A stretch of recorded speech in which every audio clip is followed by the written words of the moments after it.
All right. Hi, I'm Sean Longdo. I'm the CEO of Outforce.ai, and we are a company that helps companies navigate the mess of outsourcing by preventing you from having conversations with companies you shouldn't have conversations with, and guiding you to better matching agencies based on what you're really looking for. And today is the first of our podcast series on growing pains. And we have a fantastic guest today, Jane Creed from Penny App. And Jane has been through many cycles, 20 years of experience in technology, and has worked on both sides of the equation, from a service provider as well as from a client, and both, and large and small companies. Something just happened to my computer. So from large and small companies, including banks and insurance companies in Ireland, and then with a large service provider, CSC, in Southeast Asia, where she worked in Singapore, moved back to Vancouver, and then off to Auckland, New Zealand, and then with DXC. And most recently, about 2.5 years ago, she joined a small company in Vancouver, Canada, called Penny AI. And Penny AI happens to be a client of ours. So we've been through actually 2 cycles with Penny AI. And have a mixed bag of stories to tell from that, as it was early stage for us as well. And really, Jane is going to help anyone out there who is considering outsourcing understand when you should and should not outsource, at what stage in your life cycle you're at, and really what matching criteria to look for so that you're better served with your outcomes, and what your readiness should be internally for those external resources. And Penny AI, from my knowledge of it, is from its early days, is really a great company that helps it's built a CRM really initially for the multi-level marketing vendors. In the first instance, it was for the founder's wife, who was using a spreadsheet or some other form. And her husband, David, is the founder of the company, said, "That's nuts. You've got to have a better tool." So he built a very intuitive and friendly user-face system for anyone who has no technology experience but wants to increase sales. And it gives appropriate nudges and information when you need it, and has grown substantially. You can imagine when, a company like Avon or somebody gets it, they have tens of thousands of users. So what's amazing is how much the company increases its sales just from the first month of use using Penny AI. So Jane, I hope that's an appropriate introduction. Yeah, no, it's great, John. Thanks for inviting me along today. Yeah, I've been around for a while. So I've quite a diverse experience, as you said, kind of around the globe. I'm really excited. As you said, a couple of years ago, started at Penny AI, a startup based out of Squamish. And I guess our mission is kind of creating the world's most authentic buying experience between influencers, their followers, brands, sellers of all kinds. But what does that really kind of mean for us on a day-to-day basis? We're kind of looking at the sellers and how we can support them and drive their day-to-day through our Penny AI, your AI assistant, and supporting you in reach outs and managing prospects and following up on orders, etc. And then at the enterprise level, understanding their market, what's selling, what's not, how is Penny supporting, what works, what kind of reach out works. So coming back with data to help drive both the sellers and the companies with the relevant information to help them make decisions. Obviously, in today's world, there's a lot going on globally. There's big shifts, there's big changes. Looking at how we can diversify and how we can support that mission that we have, and kind of help I guess, deliver that authentic buying experience globally. It is changing times and trying to work alongside those. Okay. So let's talk a bit about the challenges of those kinds of differences in growth, from a guy who's helping his wife to a massive enterprise with thousands and thousands of sellers. what were some of the engineering challenges you faced in that difference in customer base, and what did you have to do to respond to that? Yeah, so I guess a couple of key things here, like looking at our core product and building out the core features that are to support those sellers in the field, right? And that's going to be the same whether it's one or, Terry, like David's wife, or it's going to be, a million sellers in the marketplace. They're the core features that are helping people in the day-to-day. Then you want to look at the features that are needed to support the leaders of the sellers, and how are they supporting their team, and how are they managing their team, and how can they get the analytics they need to make their team successful, and understand where there's training or there's growth or what content they need. And then there's the enterprises themselves, these large organizations that are looking corporately to support that field, but also need additional information themselves and understanding. So as it's kind of expanded over the years, it's kind of looked at all of those different personas and looked at the features that need to be built to support them, and continually to evolve using insight from the field, from our corporate partners, etc. How do you do that with a small team, right? So this started with kind of like 3 people in a room, then it became 5 people in a room, then it became 100 people in a room. I joined at around 50. And it was a really telling point in the organization, because you now have too many people to be able to understand and be part of every conversation. So how do you set yourself up that you can keep that original knowledge sharing of the core intent, the expectations, and ensure that's what we're building to? So it was a really exciting time to join. I'd had a lot of experience kind of with operational transition in much larger organizations. I worked for Fortune 500. The last kind of operational transition I'd worked on within engineering and product engineering was like 1,000 people, right? Mm-hmm. So this was a different scale, but again, regardless of the scale, the same principles need to be followed. The same customer-centric thinking needs to be driving all of the conversation. So we came up with, our roadmap and our features, and then we look at our team and we say, oh, we don't have the capacity, right? So that's what gets you starting that conversation of what do we outsource? When do we outsource? Do we want to augment the team short-term, long-term? What does that look like? Are these long-term skills we need? So we started to think about some of the core features that we were trying to build that were maybe secondary priority, maybe not as time critical as others. And that was our first kind of reach out with you and Outforce, Sean. And we looked, and getting a team and bringing a team on board to support that. Okay. Yeah.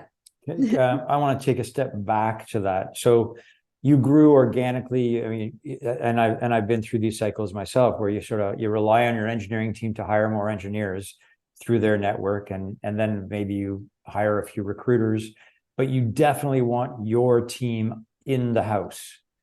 You want to manage the culture, you want to manage the work ethics, you want to have, and now not so much, but you certainly want to have some interaction and personal engagement with people face to face. So what changed? Was it you, or was it someone in the organization who said, okay, we will outsource something, and how did you parse that out? Yeah, so this conversation, it started just before I joined. So, I think the driving force for this was we wanted to deliver our roadmap faster than our capacity could. Okay. So a quick win was to outsource it. Right. On reflection, because I think we can, that was not necessarily the most successful outsourcing experience for us, right? Were we ready to outsource? I don't think we had enough of an understanding of what we were building and the core architecture that was going to be around it to pass it on. Did we have the right oversight in place to support the team that onboarded? Probably not. So I think really when you start to look at outsourcing teams, you kind of have to step back and ask yourself, what is it that you're trying to do to progress your roadmap? Is it to get features in earlier? Is it to, how do you want to augment it? And think, is it just key skills you're missing? If it is a key feature that you want built in parallel and you're thinking about a dedicated team to build it, make sure that you as an organization have a really strong vision of what that is, what you want it, the expectations you have of it. Is it refined enough? Has your product solution team and core designers had their input into what they perceive that should look like? And then what oversight do you want to have on that? And we were probably in a little naive in our interaction with that, and we kind of handed it off and didn't get what we expected. We had minimal oversight.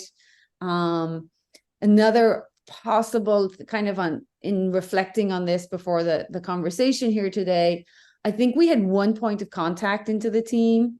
So we were relying, rather than knowing and engaging with all of the team, we were relying on a single point of contact. When you say a single point of contact, that was your single point of contact with the other side, or was that so the other team had okay, like a kind of a scrum master product owner that was driving the work into the team. right? So the rest of the team weren't really kind of engaged with us, both culturally and architecturally, understanding our thinking and our ways of working. Gotcha. So there was a delivery. The onboarding or the offboarding, I should say, was probably problematic because it didn't meet our expectations. And there was a lot of good lessons learned, right? Right. And the second time we came back, right? So this again is down to Penny's growth, right? Dealing with large organizations, we have core Penny and core Penny features where we see that they're just driving the field in their daily sales activity, are the leaders to support those sales activity, and then analytics for the enterprise. But then we have enterprise clients who also want to maybe build custom features for themselves. So very unique to them, not really having any core value across the board.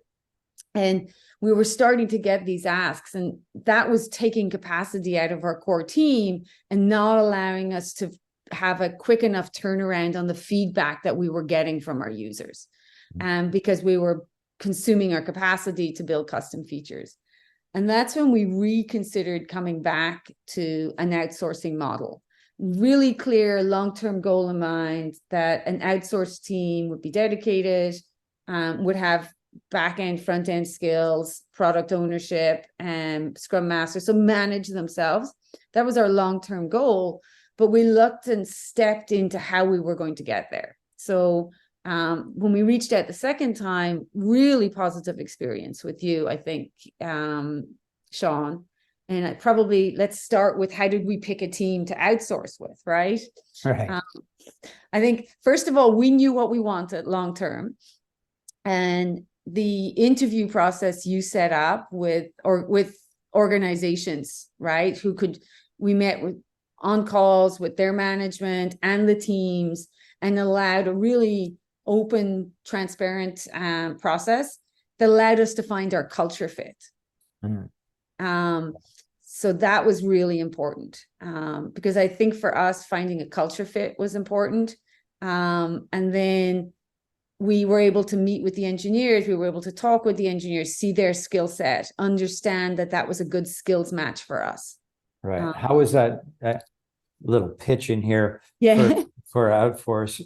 We generally, from our large data set, narrow it down to about 20 companies that on paper would make sense based on the engineering teams that are available. And then we let the company, in this case, Penny, choose their top 5 to interview. And then the interview is set up so they're meeting the engineering team, not the management, because they really want to know who they're interviewing with. And and all that cycles down to about a 2-3 week period, and then the week of interviewing. And so what did you discover in that interviewing process that you didn't think you would know? from Well, all first of your all, I experience think, working around no, the world, first right? of all, I think a curated list was incredible, right? Because I'm sure anybody listening to this gets, I don't know how many blind calls into LinkedIn inbox, their everything, my phone, constant, are you hiring? We've got the team for you. There's just so much noise out there. And I certainly don't have the capacity to be reading through, processing all of that. So for your team, and I forced to take that and to curate it into a list. And we interviewed, I think, 4 or 5 only in the end, because we quickly found a match, right? Yeah. So in these conversations, I think it was the second or third organization we met with, really good match culturally. We really liked the skills that they were going to be able to provide, and the time zone. That was another thing that we had a bit of lessons learned from the first time. I've worked globally. I've lived in Vancouver and worked with people in India, Australia, the UK. It requires a lot of management and willingness to shift a little outside of the 9 to 5. And as a very much West Coast based company, we have teams elsewhere and we have global representation. We found it very difficult to have the team and connect with the team as often as we wanted to when they were based in Europe. So we went with anything in the Americas, all the way down, right? It gave us a nice window of time zones. So we quickly in that process found our cultural skills and time zone match. So, and we went ahead. And then it was a matter of them providing resumes, us validating the skills. We had decided that the steps we were going to take for that long-term goal of a dedicated team was to, in fact, initially integrate the resources into our existing teams.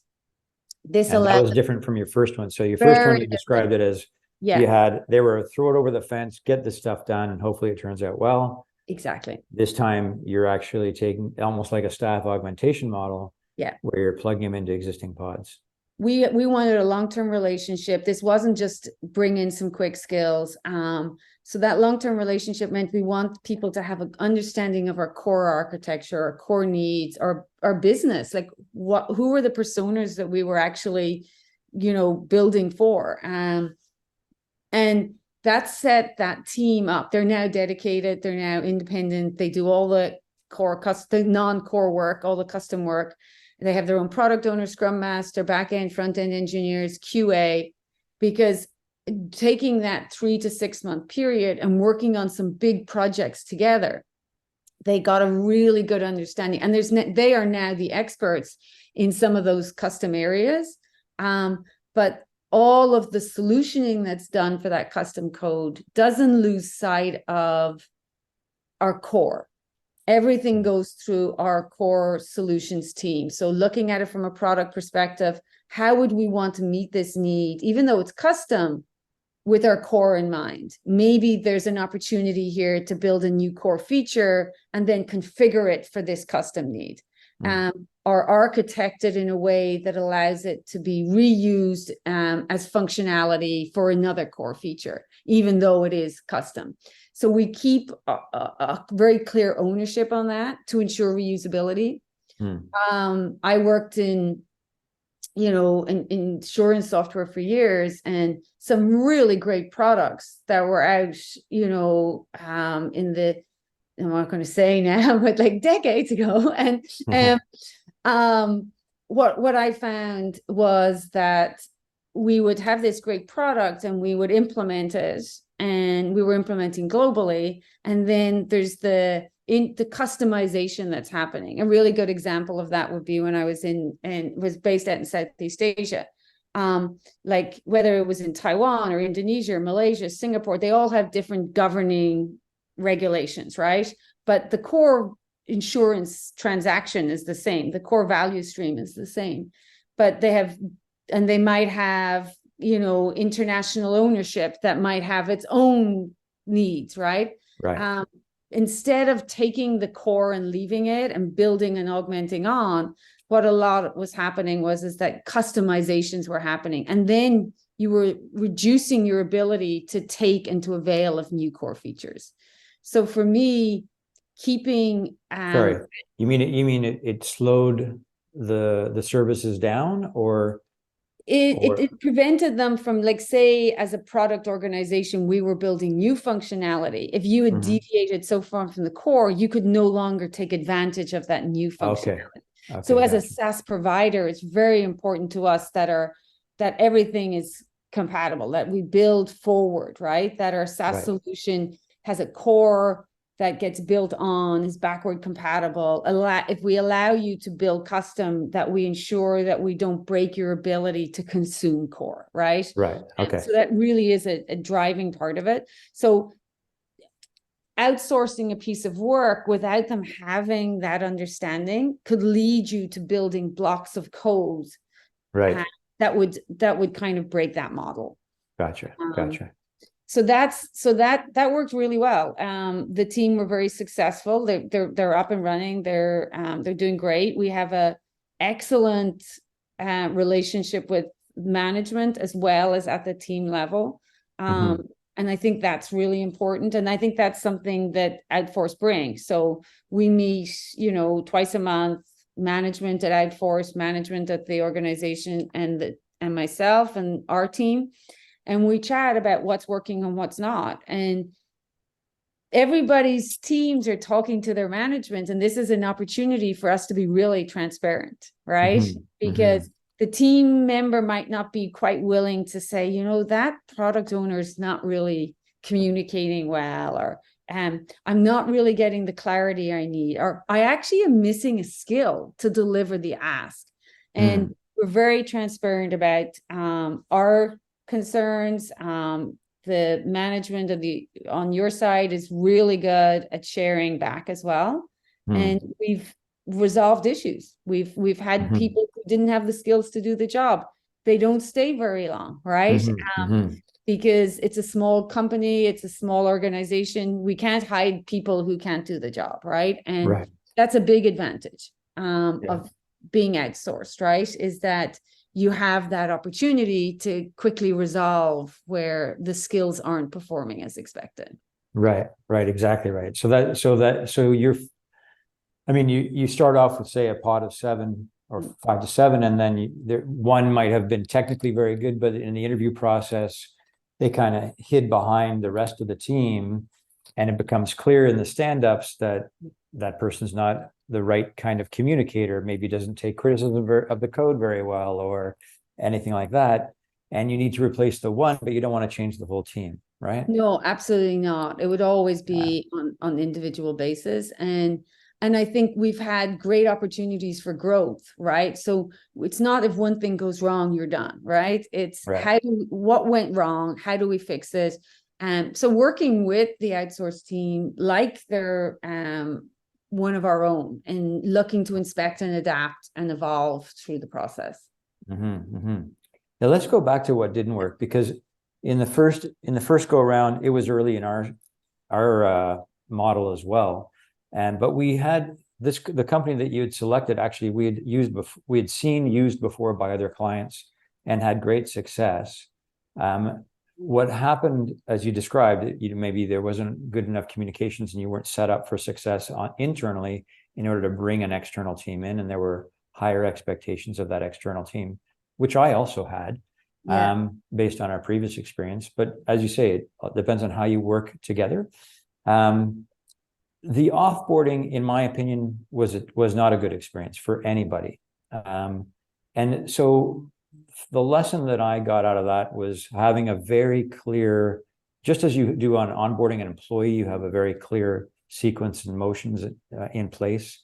And sometimes when you let people go as employees, you have clear and important sequences to do. But in outsourcing, a lot of people don't have necessarily a good onboarding process, and even more important, a good offboarding process. Onboarding, you can sort of trip your way through it, but offboarding, you need to have certain things.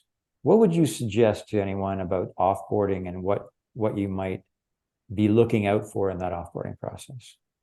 Yeah, I think it has to start sooner rather than later. I think if the delivery had been successful, the offboarding process might not have been so bad. I think what made it was the expectations not being met, and thinking we had communicated acceptance criteria, but not seeing any deliverable for that and not catching that. So to me, the lesson we've learned and the most important thing is quick and early feedback.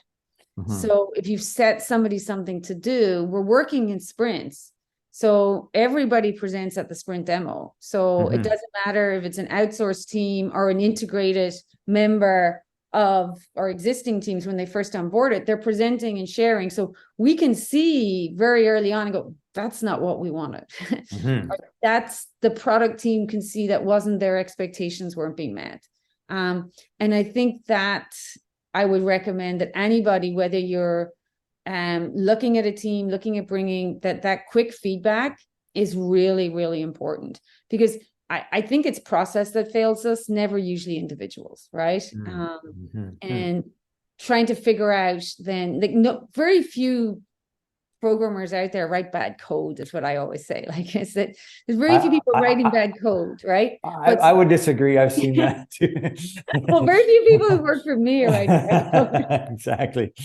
Yeah. And what happens is that the code doesn't meet the expectations and the need because it wasn't clear, it wasn't understood, right? And and bad code can be corrected through learning, right? Like, this is a better way, this is a simpler way to meet that complex problem, or and people can be open to that. And obviously, you're investing in your own team, you're doing that kind of education and mentoring and support. With the outsourcing team, what I found is that both your management and the organization's management, Sean, are really good at following up on technical skills and expertise and making sure that, do we need to mentor anybody? Do we need to support anybody? What can we be doing to make sure that and we have not had, with this particular group, we have not had anybody, or there's no one on the team today who doesn't have the skills to do their job. They're evolving. But we've had some really good conversations about where there were gaps, and if we were going to hire again, what we would need, and how can the organization support us in mentoring that resource in the meantime. And then to the point where they've, it's okay, we figure their onboarding is going to take longer. Here's a week or two that we won't charge, right? Because it is a longer onboarding. And they've stepped up. So it's working together and having that communication really open is key. So you can solve the problems before they become issues. And that's something that I find a lot of our clients miss when they ask at the initial interviews with our clients. I find they're looking for price, and we don't solve for price. We solve for quality and speed of getting the right people, or the right company that has the right people. And where people go, they look at domain expertise. First of all, they look at domain expertise. Does anyone know my business? Because that's a third of the onboarding process. Then they look for technical expertise, and those two should really be table stakes. The third and probably the least understood is really cultural gap, right? You've dealt with companies in India and Southeast Asia and in Eastern Europe, and as of we, and they all have very different styles of understanding what complete means, B, what good means, and what a full stack means. Like there's some that are very linear thinkers, and some that are very holistic, some that are very waterfall, and some that are very agile, and that's culturally driven as much as anything else. And I think the culture match is huge. And I think those initial interviews we had to find the culture match, for us, agility is key. And the team's ability to commit to their objectives rather than being told their deadlines, their scope, and not having anything under their control is not something that's going to lead to success. So can you unpack that a bit? So for me, I think it's really important that a team, whether they're outsourced or not, that they have some say in the commitment of what they're delivering, that the ability to be successful. So we've got a piece of work right now with the dedicated team that's working for us outsourced, right? There's a key piece of work. right? Our solution architects, our product people, we've sized it. We have an idea of how long it's going to be. It's going to take, how much effort it's going to take. But my confidence is only reassured when the team itself has looked at that work, looked at their stories, thought about it, and come back and said, we can commit to it. Okay. And so they have a voice, as opposed to, here's the work, here's the estimate, and go and make it happen. Right. Because they might see a complexity that hasn't been identified. And I want to be transparent with our client if there's going to be a complexity, so that it ripples, right? Right. If I've pushed you into a corner to deliver something, something has to give. And usually it's the quality, because something will be delivered to hit the button and tick the box, right? Yeah. So I don't believe in moving, things along the runway if they're not actually progressing and they haven't met a solid definition of done. Right. Yeah. Quality or scope. Something's gotta go. Something's gotta go. Yeah. So has there been any instances where there's been a big delta between what your architects and group has said versus what the vendor has said? No, sometimes it's been, we got that done much faster because head down, got it done. And what we thought was 2 weeks work is 4 days, right?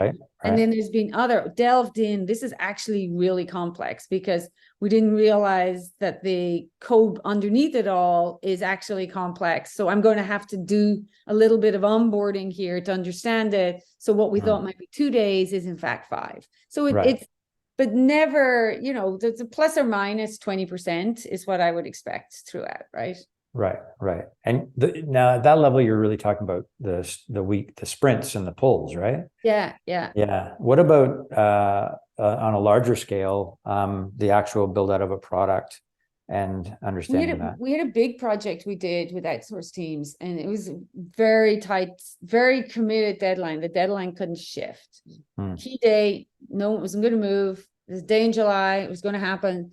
And we just had really good communication back from the team. What was broken, what was going to cause them to fail, what obstacles were in their way that we could remove in order for that to be successful. So we were all invested in the success, not in them saying, okay, we'll make it happen, and going in a room and digging themselves a hole that they were never going to get out of, right? Right. And then if you hear about delays, concerns, risks early, you can communicate them out to your clients or to your like if it's for your roadmap, you can, roadmaps are roadmaps, they're forecasts. Nobody should be expecting them to be set in stone, right? Right. You do, but like you get hot, you get icy conditions, you get foggy conditions, you go off the road a little bit, right? Yeah. And what's really nice is that the sooner you can reflect that feedback from these teams, whether they're internal or external, into that roadmap,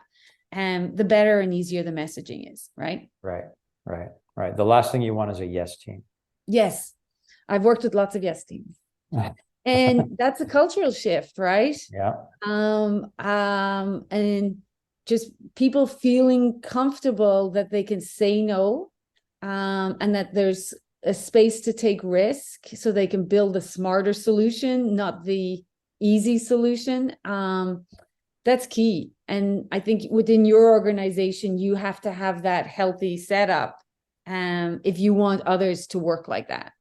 If your own environment is already working in a way that you tell your teams what they're to do, you tell your teams when they're to have it done, and you expect it to happen, then you're going to get the same results with your outsourced team in the same way. So that cultural fit will really make a difference. Okay. So let's talk about different stages of companies, because not everyone's the same size. Yes. So there's life cycle and stage of a company. I've seen this many times where you have a bootstrap company. You're building your first product, almost a POC. Well, let's call it a POC, and then you've got a couple of customers. You start writing code for the next new customer, another layer of code, layer, and then you have to finally refactor, because your ticket list of problems is bigger than your sprint. So talk to me about how that works for you, and what you've seen work well and what hasn't worked well, or anything around that and it may or may not relate to outsourcing, but No, but it does actually, because like if okay. you look at the first 5 people that go in the room, they're probably not all employees, right? Right. Some of those people are skills that you've brought to the table, right? So you bring people in who have the skill to get this piece built, and they might go, or they might eventually become an employee. But as a you know, scrappy startup, you don't have necessarily the ability to onboard people. So you're contracting, you're outsourcing people and to support that really scrappy stage. I think that as it rolls out, like there's always a space for thinking about what size is the correct size for the organization. Like, how do we not grow too quickly so that we can take those kind of ebbs and flows that are going to come in any organization, and we can contract as needed, right? And looking to see what then, like, because you know, in 10 years time, that might not be an outsourced, that could be we just have a separate division, right? Because we want to be core product focused, but we could have a division that was supported. But at this point in Penny's trajectory, we want to be very focused on our core, and we want to ensure that anything we're building custom is aligned with our core. So we don't want to just farm it out. We want to have solution and architectural ownership, but we don't necessarily need the skills employed, because that is something that might be the first thing to go when things start to get tight and purse strings start to get tight with our clients, right? And well, we won't build anything custom. We'll just go with the core features and we'll see how they work for us, right? Right. So I think I don't know if I've necessarily answered your question, but I'll re-ask, because you touched on it, but I'm curious. Most companies that I know in North America, and certainly the ones I've started, we built our first engineering team from day one. Like I'm a business side of this of the equation. I would always hire a real technical partner, a CTO, and that person would build a team, and we build the product, and we go to market.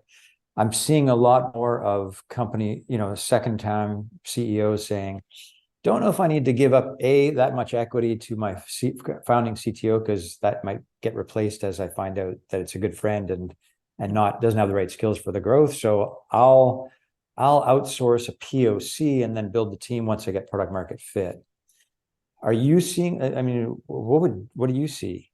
I think it depends on a lot, right? It's the who's particularly, and then what, right? If what you know and want, like if you can be really, really clear about your intent, and like, to me, driving what is it that you architecturally need to support? Because if you can't have those conversations with something you've outsourced this to, like, we expect to be able to support 1 million users in 6 months, or we're only looking for 100. It's a very different architectural structure. Right. We expect to be able to, this is our 3 core features. But where are we going after that? What's the long-term vision? Because how we build the 3 core features, you want to be careful you don't do it too much, but you want to preserve some variability, right? To change and to pivot without incurring overhead and costs and building complex code for variability that might never be needed. So I think it's a need that really is unique to the situation of the who, the what, and the when, right? Right. Because if your POC has to make a conference, has to make a pitch at something, and you need it in a short period of time, then you're going to bring in skills, right? Right. And we've done it too. Like, you bring in the right skills to move you forward in that moment, right? Right. Outsource for speed. Yeah. Okay. But you have to know what you want if it's going to be successful. That's exactly right. And know how to get it. Yeah. How to articulate. Because I think we're all great at talking about what we want, but how well have you communicated that, right? Was it really, like, have you put some feedback loops in place to make sure that what you asked was actually understood, and now you're hearing it back. Very good. Very good. Okay. And so in refactoring, let's go from, we've gone from take a company life cycle, POC, product market fit. Now you build your engineering team, or you did from the beginning, whatever the case may be. And now you've had these new customers, and two of them are enterprise. And like you, similar to Penny, you know, you build these front ends to match up with them and new APIs. Now you've got layers of code on top. And let's say it was built on, I don't want to downplay any one particular framework, but let's say it's Ruby on Rails. We know that doesn't scale like others, and you have to refactor. So what are the decisions you make there? And I think to understand the timing of refactoring, you need strong engineering leadership in there, because that's not going to come from outsourced teams. If you're not vested in it, I mean, I say that, and I spent a lot of my career in consulting roles, and I always felt vested. It depends on the individual, right? So I have to be, but you're not getting that necessarily. And I think you need to be in a position to be making the decisions. It's time to refactor because this is our next step, as opposed to we need to refactor because we're failing. So Ruby on Rails, like, we're failing, now it's too late, right? So having that architectural insight and understanding early, and that doesn't mean you have to have the skills. It means that you have to have the ability to listen to the people who do have the skills, who can look at your code, who can tell you where the risks are, and who can assess the timeline for criticality of that. Like for us, ease of integration, configuring, and getting is key for speedy implementations and successful integrations with any enterprise, right? So we have to be focused on that. That has to be a core part of our architectural runway. Whether we bring in outsourced resources to work on that, or whether we bring in a senior architect to advise on that, they're both viable options. Right? We had the architectural skills in-house. You surely did. But we brought in potentially some skills to help build it, right? Gotcha. Yeah. So I've seen that movie many times, where the original CTO was great at firefighting and building scrappy product, and could build fast and get it done, and build a team around that. And then the customer base outgrew the system. And they had to have, and you've seen that in a couple of Canadian companies you probably know about, where they have major enterprise customers, but they now need to rebuild the core because everything was bespoke application, and they need to scale that way. Yeah, and I think, I mean, it's not because I joined, but like there was a point at which, like at around that kind of 50 employees, 60 employees, and where it just becomes the ability to communicate isn't there, and to be agile and to adapt at scale, right? Isn't there. And you need to bring some principles to the table that allow the vision to be shared. And I think it applies whether it's an internal team or an external team working on it. Right? That you have to be open, right? And find your skill gaps. And I know we've talked a bit about this too, like, is there an area where we need a specific skill? Do we go out and look, instead of hiring some big shot, that we just come and look for them, some skills, for some insight, some consulting for a couple of months? So that's another kind of outsource option that I'm always open to, right? If the need comes. And that's kind of where we've had customers who've done the cycle, and they really need to support their current customer base, so they can't take the legacy team off of the current application. They have to rebuild in parallel and then slowly reconnect. And in those cases, we brought in senior architects who just advised on how to do that, because they do it all the time. And then a more highly efficient workforce that could do the grunt, I don't want to say grunt, but the heavy lift to build the product and re-engineer from the bottom up. And I'm not at Penny, but I was involved in some significant SaaS products in my previous roles, and like there was one SaaS solution that it just kept getting rebuilt and never actually getting value. So we had to curtail the architects and say, stop re-architecting. We actually just need to launch some value. So there's a balance here. Like that was, I would say 12 months to 18 months struggling to get value out the door because of the constant re-architecting. So there's a real balance there between the value in getting a product that's consumable out the door and the need to refactor. So I always like to think that you balance both. And 100%. Yeah. 100%. Yeah. I'm seeing a customer right now where they're on a fairly, it's a PHP layered in, and they don't have the funds to do a full rebuild for scale, but they want to scale.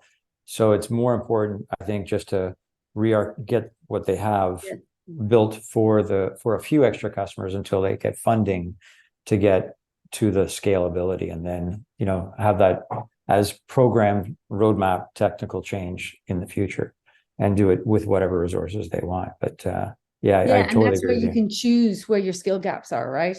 Yeah. And I think knowing where your skill gaps is really important. Like if I was to kind of summarize, like for me, if I was to kind of summarize kind of that things to find your match for outsourcing, we talked about the culture, the skills is huge, knowing the skills you need. And then your just other local time zone kind of considerations will be my top three. Okay. Well, listen, I mean, this has been fantastic. Is there anything that I haven't asked that I should have asked? Like, what was it like with the big teams? We didn't talk about that, and when you were engaging big teams. It's interesting, like, working across 1,000 versus working across 50. The same principles apply. It's just a lot. Why I ended up at Penny and why I came to a startup is I wanted to be with everybody who was an owner, who was engaged, who was bringing, lots of smart people in the room who were bringing ideas to the table and wanted to be part of the conversation. And that's what you get at a startup. So when you go to pivot, it's really easy pivoting. There's an agility to it, right? Whereas with that larger, there's a lot of energy to make that pivot happen. And then there's maybe 10 people driving it. And then there's 990 people, which are lead weight, making it turn with the speed of the Titanic or something into that iceberg. Right. No, and it's just different, right? But really rewarding when you're successful, right? When you can make that kind of a change and people to see the day-to-day value of exposing and understanding why they're doing things. Yeah. Right. Yeah. And you talked about, so let's go back to feature and back to core. Yeah. One of the things you've talked about is this idea that everything has to be able to play back into the core and then be able to be integrated back to the core. Where have you seen the highest value in that, in your experience? And where have you seen it? Has it ever not worked in that regard? Has it made the core clunky as a result? It can make it clunky. And I know that's what happened. Like when I was out in Southeast Asia, I played played a role in product management out there. And we were actively bringing everything back into a core in our life, general, and health insurance products, right? And we were meeting regularly. We were ensuring all the great ideas were coming back and they were getting built back into core. And it built this really just feature-rich solution that you could then be rolling out again and again and again. But it became an overhead that caused delays in getting that quick turnaround. So we want our feature, we want it now, we don't care about your core. And the weight of that sale and the value of that quick implementation started to take over, and people weren't willing to wait the outcome. So I think it was a shame, and it did. They diversified. There's 15 different versions. There's no core. Wow. It was very difficult for it to come back. It's now shifting because now with SaaS solutions, if you don't have a core, you're broken, right? Like, right. yeah. Interesting. Okay. Like you have to be product driven, Right. and understanding. And I think then getting clarity of needs to understand how to meet those in your core, and saying sometimes that need shouldn't be met in our core. It's not part of our business value stream. It's not part of what our product is providing, right? Mhm. Knowing your boundaries, I think, is quite important as well. Gotcha. Okay. Well, this has been fantastic. I appreciate it, Jane. Very insightful, lots of experience, lots of variety of experiences, lots of lessons learned and shared. And I appreciate your time. Thank you very much. Super to chat, Sean. Great. All right. Talk to Take you again care. soon. You Ciao. bet. Bye-bye. Cheers.